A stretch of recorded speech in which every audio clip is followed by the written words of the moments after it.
राजेश टोपे यांचं कौतुक केलेलं आहे, काय सांगणार? महाराष्ट्रामध्ये 17/7/2025ला माननीय पंतप्रधान नरेंद्र मोदीजी अमृत जन्मदिवसाच्या दिवशी राज्यामध्ये श्री छत्रपती महाराज महाराजस्व अभियान सुरू करण्यात आलं। 2 ऑक्टोबर 2025 पर्यंत म्हणजे महात्मा गांधीजी यांच्या जयंतीपर्यंत हे अभियान चालणार आहे। पंतप्रधान मोदीजींनी या अभियानाला आशीर्वाद दिले आहे। या अभियान केंद्र सरकारच्या राज्य सरकारच्या संपूर्ण योजना शेतकरी शेतमजूर आणि प्रत्येक घरापर्यंत पोहोचण्यामध्ये रस्ते डिमार्केशन आणि क्रमांक टाकणे आणि पांधन रस्त्याची कामं सुरू करणे, सर्वांना योजना वाटप करणे योजना या घेतलेल्या आहे। आणि महत्त्वाचं जे माननीय पंतप्रधान मोदीजींनी गरीब कल्याण मध्यमवर्गीय कल्याणाकरता जीएसटी जी महत्त्वाचा जीएसटी ही 28% 5%, काही वस्तू जीएसटीच्या बाहेरही केल्या, त्याचंही या अभियानामध्ये आम्ही हे होणार। सर्वात महत्त्वाचं स्वदेशी वस्तू वापराव्यात, स्वदेशीचाच वापर करावा, हाही त्या ठिकाणी जो माननीय मोदीजींनी एक मूलमंत्र त्यालाही आम्ही घरपर्यंत पोहोचवण्याचा निर्णय। जे पूरग्रस्त नुकसान झालं त्यांना तात्काळ जी कॅश वाटप करतो आपण 5,000 इतकी होणार आहे का, आणि इतर मदत कधीपासून वाटप होईल, तरी डेटा सगळा महसूल विभागाकडे आहे। 2,230 कोटी रुपये आणि आता पुन्हा जेव्हा मी वॉर रूममधून माहिती घेतली 17 लाख त्या ठिकाणी जमिनीच्या पिकाचं नुकसान, पुन्हा आता कालपर्यंत पंचनामे आले आहे। याचे सुद्धा आज उद्या GR निघतील। जी शेतकऱ्यांना द्यायची आहे ते तहसीलदार मार्फत कलेक्टर मार्फत ती वेगळी द्यायची आहे, शेतकऱ्याचे पैसे वेगळे द्यायचे आहेत, सोबतच जे घरं पडले आहेत त्यांचे पैसे वेगळे द्यायचे आहेत, जी काही वेगळ्या खावटी द्यावी लागते असं जे 8-10 प्रकारचे आम्ही आपत्ती व्यवस्थापनामध्ये जे मदत पुनर्वसनाच्या माध्यमातून जे वाटप करतो ते सारं वाटप या ठिकाणी सुरू झालेलं आहे। लोकप्रतिनिधी, जनप्रतिनिधी, आणि मोठ्या प्रमाणावर व्यावसायिक सुद्धा या ठिकाणी पद्धतीने त्या ठिकाणी मदत करण्याचा प्रयत्न करतात आहे। मला असं वाटतं की आपत्ती फार मोठी आहे, नुकसान फार मोठं झालं आहे, यातनंच लोकांना कसं बाहेर काढता येईल याचा प्रयत्न महाराष्ट्र सरकारचा सुरू आहे। सोयाबीनचे पंचनामे करण्याचे आदेश जे आहेत ते महसूल विभागाच्या अधिकाऱ्यांना नाही असं म्हणतात। ते सोयाबीनचं जे येलो मोजॅक आलं त्याचे पंचनामे अजूनही सुरू झाले नाही, त्याचेही पंचनामे सुरू करण्याचे आदेश दिलेले आहे। सर्वच नुकसानीचे पंचनामे देण्याचे आदेश सुरू झालेले आहे। त्यामुळं कोणीही असं म्हणू शकत नाही होणार नाही, सर्वच पंचनामे होणार आहे। माती वाहून गेली आहे मोठ्या प्रमाणामध्ये, वाळू सुद्धा आलेली आहे शेतांमध्ये, या संदर्भात महसूल विभागाचं काय धोरण आहे? खरडून गेलेल्या जमिनीबद्दलचे आम्ही वेगळे पंचनामे करतो, त्याच्याकरता पैसे देण्याचा, खरडून गेलेल्या जमिनी रिस्टोअर करणे आणि ते जे त्याचं नुकसान फार मोठं होतं कारण पुन्हा पीक येत नाही, त्यामुळे त्या जमिनी चांगल्या करणे याकरता शासनाची वेगळी मदत शेतकऱ्याला आम्ही करतो। झाली आहे मोठ्या प्रमाणात, एका महिन्याचा पगार देण्याचं जाहीर केलं आहे। विजय वडेट्टीवारांनी 6 महिन्यात तुम्ही पगार देणार असल्याचं जाहीर केलं आहे, आणि इतरांनी सुद्धा भाजप काँग्रेस सगळे आमदारांनी 6 महिन्यात आमच्याही आमदारांनी 1 महिन्याचा पगार देण्याचा निर्णय घेतला आहे। आणि अजून जी काही मदत पगारानेच नाही, जी काही मदत खाजगी स्वरूपाने जी काही मदत त्या ठिकाणी NGOच्या माध्यमातून आमचे सर्व आमदार, लोकप्रतिनिधी आणि भारतीय जनता पार्टी ही या ठिकाणी आमचे कार्यकर्ते करत आहेत। नरखेड, काटोल, सावनेर या भागामध्ये मोसंबी आणि संत्रा गळ वाढलेली आहे, मोठं नुकसान होत आहे, त्याचे पंचनामेही सुरू झालेले नाही। मी स्वतः त्याची पाहणी करणार आहे. आमचे जिल्हाधिकारी आणि आमची टीम स्वतः जाऊन पाहणी करणार आहे आणि अमरावती किंवा नागपूरमध्ये जे काही नुकसान झालं त्याचेही पंचनामे आम्ही करणार आहोत. उद्धव ठाकरेंनी 10,000 कोटीची केंद्राकडे मागणी केली आहे पूरग्रस्तांच्या ह्याच्यात. तर उद्धव ठाकरेंचा जो सल्ला आहे तो सल्ला आम्ही ऐकला आहे.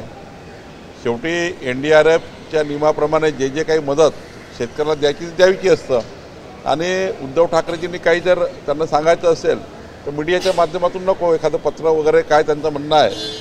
आणि शेवटी विरोधी पक्षाची जबाबदारी आहे सरकारला चांगल्या सूचना देणे, सरकारकडे मागणी करणे, त्यांच्या मागणीचा विचार करेल. अकोला तालुक्यामधील पळसोबळे मंडळ आहे महसूल विभागात, तिथले महसूल मंडळ अधिकारी जे आहेत त्यांनी त्यांच्या शेतात बांध बांधला आणि वरचे जवळपास 300 शेतकऱ्यांच्या शेतामध्ये आज चिखल आणि पूर सदृश स्थिती आहे. मंडळ अधिकारी ऐकायला तयार नाही आणि त्यांच्या मंडळ अधिकाऱ्याच्या हेकेखोरपणामुळे शेतकऱ्यांचं नुकसान. सकाळी ABP माझावर ही बातमी मी पाहिली. 3-4 शेतकरी पावसात उभे आहेत, ते पूर्ण पाणी त्यांच्या शेतामध्ये आलं आहे आणि मंडळ अधिकारी म्हणतो माझा शेती आहे त्यामुळे माझी काही चूक नाही आहे. ते बघितलं आहे, पण मी स्वतः डिव्हिजनल कमिशनरला त्या ठिकाणी चौकशी करायला लावणार आहे. आत्ताच चौकशी करायला लागणार आहे, कारण मी येता ती बातमी बघितली. पण मंडळ अधिकाऱ्यांनी 300 शेतकऱ्याचं जर नुकसान केलं आहे, मंडळ अधिकाऱ्याच्या हेकेखोरपणामुळे झालं असेल तर निश्चितपणे हा फार मोठा गुन्हा आहे. यावर फौजदारी कारवाई झाली पाहिजे आणि संपूर्ण अशा बेजबाबदार अधिकाऱ्यांना किंवा कर्मचाऱ्यांना आमच्या खात्यामध्ये त्या ठिकाणी कुठलाही वाव नाही, याच्यावर कारवाई नक्की होईल. केंद्र सरकारकडे प्रस्ताव पाठवला जाणार आहे अतिरिक्त मदत मिळावी म्हणून. या रोजच्या रोजच नुकसानचा आकडा केंद्र सरकारकडे जातोच. केंद्र सरकारकडे आम्ही ते पाठवतोच. केंद्र सरकार मग एक भूमिका घेतं की राज्याचं नुकसान किती झालं याच्यावर केंद्रही त्या ठिकाणी मदत करतं. पण आमचा रिपोर्ट रोजचाच केंद्राला जातो आहे. राहुल गांधी ने कहा है गुजरात मॉडल पर दलितों गरीबों पीक विमा योजनेसंदर्भामध्ये निकष बदलण्यात यावे, 5 निकष रद्द करण्यात यावे, अतिवृष्टी असेल किंवा इतर जे निकष आहेत स्थानिक आपत्ती हे ॲड करण्यात यावं. सर्वपक्षीय आमदार या संदर्भामध्ये आक्रमक आहे. तुम्ही समाधानी आहात का? नाही, जे काही निकष आहे ते त्या त्या परिस्थितीनुसार लावले जातात. आता राज्यावर वेगळी परिस्थिती आहे, त्यामुळे वेगळे निकष लावण्याची मागणी सर्व लोकप्रतिनिधींकडून आली आहे. त्यावर योग्य विचार करू. गणेश नाईक असे बोललेले आहे का तिथे बैठक झाली तिथे की राज्य सरकारमधील काही मंत्री व राजकारणातील काही मंडळी यांचे हात भ्रष्टाचाराने बरबटले आहेत. त्यांच्या या वक्तव्याने बरीच खळबळ उडाली आहे. पालघरमध्ये ही बैठक सुरू होती. त्यांनी कोणाबद्दल बोलले, कशाबद्दल बोलले, त्यांचा बोलण्याचा मतीचा अर्थ काय होता, जर मी गणेश नाईक साहेबांशी बोलतो नंतर यावर बोलीन. पाहणी दौरा करताना भडकले, आम्ही काय गोळ्या खेळतो काय, लाडक्या बहिणींना 45,000 कोटी दिले, अशा प्रकारचं वक्तव्य अजितदादांनी बीडमध्ये केलं.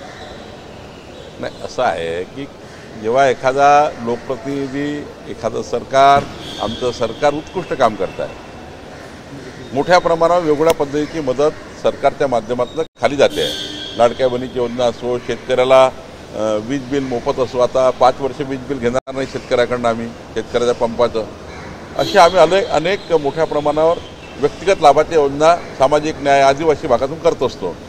आणि त्यामुळं एक साहजिक आपण बोलतो की बाबा आम्ही हे करतोच आहे, आम्ही हे करतोच आहे. एखादा तिकडनं बोलला काय करताय, तर मग थोडं जरा त्याच्यामध्ये वाटतंच ना. त्यामुळं मला वाटतं याच्यातून काही झालं असेल, पण निश्चितपणे आमचं सरकार सामाजिक न्याय, आदिवासी भागातल्या मोठ्या प्रमाणावर आणि लाडक्या बहिणी सर्वच योजनाला पैसे देत आहे. शेवटी एक त्याची लिमिट आहे, पण आमचं सरकार कोणतेही जे संकल्प आम्ही केले ते पूर्ण करू. गणेश नाईक तिथे असे बोलले की ठाणे जिल्ह्यामध्ये माझ्या रेंजचा नेता नाही, तिथे सातत्याने वाद आहे. तिथे शिंदेचा बालेकिल्ला समजण्यात येतो ठाणे जिल्हा, आणि तिथे गणेश नाईकांकडनं सातत्याने अशा अटॅक. नाही, गणेश साहेब एक आपल्या जिल्ह्यातील, आपल्या महाराष्ट्रातील एक जबाबदार नेते आहे. ते मी आधीच सांगितलं, गणेश नाईक जे काय बोलले त्या कोणत्या संदर्भाने बोलले हे मला बघावं लागेल. आदिवासी जमिनी भाडेतत्त्वावर देण्याचा उल्लेख झाला होता. त्यांच्या जमिनी हडपण्यासाठी हा डाव आहे. आदिवासी समाजाच्या अनेक जनतेने मागणी केली आहे. मागणी काय आहे? त्यांच्या पडीत जमिनी आम्हाला रेंटवर द्यायच्या. जसं मुख्यमंत्री सौर वाहिनीकरता आपण जमिनी घेतो रेंटवर 30 वर्षाच्या, तर उद्या जर महाराष्ट्राचा एकदा सौर वाहिनीचा प्रकल्प आला तर पडीत जमीन 50,000 रुपये एकरी 30 वर्षाकरता. जमिनी तर त्यांच्याच नावाने राहणार, आदिवासीच्या नावाने. करारनामा कलेक्टरसमोर रजिस्टर करारनामा होणार. म्हणजे पडीत जमिनीचा जर आदिवासी लोक त्यांची मागणी असेल मुख्य वाहिनी योजनेचा प्रकल्प आम्हाला द्या, असे प्रकल्प जे काही आहे त्या प्रकल्पाला त्यांना मुभा नाही आहे. आदिवासींना त्यांना आम्ही आता एक मुभा देतो आहे, अशी जबरदस्ती नाही आहे. त्यांना त्यांच्या पडीत जमिनी त्यांना विल्हेवाट लावता येतील. घरी किमान 50,000 रुपये एकरी येतील, 1.25 लाख रुपये हेक्टरी येतील, किमान त्यांचं घर चालेल. आज खडक पहाड जागेवर आदिवासींना काहीच भेटत नाही आहे. त्यामुळे त्यांना आम्ही उलट प्रोत्साहन दिलं आहे. आणि दुसरं, एखाद्या आदिवासी समाजाच्या शेतीमध्ये काही गौण खनिज असेल, गौण खनिज काढायचं असेल आणि त्यांनी कोणासोबत जर एखादा क्रशर लावलं, एखादा व्यवसाय तयार केला, तर त्याचे स्वामित्वाची रक्कम किंवा गौण खनिजाची रक्कम त्या आदिवासीला मिळणार आहे. त्यामुळं आदिवासी समाजाला आर्थिक मजबूत करण्याकरता आणि जमीन आदिवासीची राहणार आहे. 7/12 विक्री केला तर 7/12 बदलतो. उलट आदिवासीला जमीन विक्री करणं परवडत नाही, कारण जमीन त्याच्या घरातून जातं, इथं तर त्यालाच राहणार आहे. आणि त्यामुळं आदिवासी जनतेला प्रोटेक्शन करण्याकरता हा कायदा आहे. आदिवासींचा 7/12 कुठेही आदिवासीच्या नावानं राहणार आहे. कोणत्याही उद्योजकाला मदत होणार नाही. आदिवासी समाज मजबूत करण्याकरता घेतलेला निर्णय आहे. मला जर कुणी ज्यांनी विरोध केला आहे त्यांनी जर पत्र दिलं की अजून काही शासन निर्णय झाला नाही, पण ज्यांनी जर समजून सांगितलं की आदिवासीचं हित कशात आहे त्यांचे ऐकून घेऊ. विजय वडेट्टीवार जी ने कहा कि सभी आंदोलन 6 महीने का जो पगार है वो किसानों के लिए दिया जाना चाहिए, क्योंकि किसानों का हमारे से वडेट्टीवार जी की सूचना अच्छी है, वो सूचना का पालन करेंगे. राहुल गांधी जी ने गुजरात मॉडल पर कहा है कि दलितों गरीबों के घर बुलडोजर से गिराए जा रहे हैं. हाँ, राहुल गांधी ने गुजरात मॉडल पर कहा है कि दलितों गरीबों के घर बुलडोजर से गिराए जा रहे हैं और पूंजीपतियों को जमीन मुफ्त में दी जा रही है. मुझे नहीं मालूम उसने क्यों कहा, कौन से संदर्भ में कहा, वो गुजरात में क्या किया उसने मुझे नहीं मालूम. महाराष्ट्र में बता सकते हो. आरक्षणासंदर्भात महत्त्वाचं विधान सध्यासोबत अजित पवारांचं आलेलं आहे. आर्थिकदृष्ट्या त्यांना विरोधकांना आरक्षण या संदर्भात मागणी निर्माण झाली.